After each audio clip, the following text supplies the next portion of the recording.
আচ্ছা বলছিলাম, মানুষ চা এত বেশি খায় কেন? কারণ চা শব্দের যে প্রথম অক্ষর চ, সে চই হচ্ছে আসল খেলোয়াড়। কিরকম? আমরা যখন চা খাই আমরা চুমুক দিয়ে খাই, চুমুকের প্রথম অক্ষর চ। দেখো, বাড়ির চাকর থেকে কোম্পানির চেয়ারম্যান সকলেই চা খায়। তো ওই আচ্ছা। চাকর আর চেয়ারম্যানের প্রথম অক্ষর চ। একদম।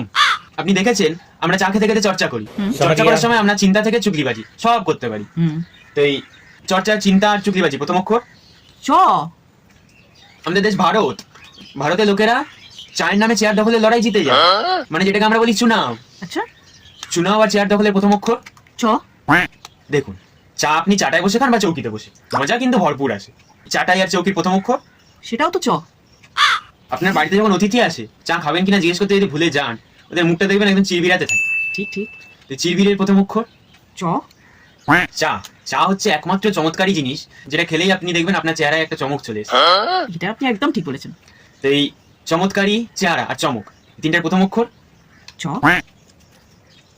অবশেষে বলছি, আপনি তো দেখেছেন কিছু মানুষের অভ্যেস আছে সকালে চা খেয়ে ল্যাট্রিনে যায়। হুম। সকালে চা খেয়ে ল্যাট্রিনে গেলে ওদের পেটের চ্যানেল একদম পরিষ্কার হয়ে যায়। আচ্ছা। তো এই চ্যানেলের প্রথম অক্ষর, সেটাও চ। এই জন্যই আমরা এত বেশি চা খাই। তাহলে চ হলো এখানে আসল খেলোয়াড়। একদম, তাই তো বলছি আমরা সবাই একটা বড় চ। এই চ মানে?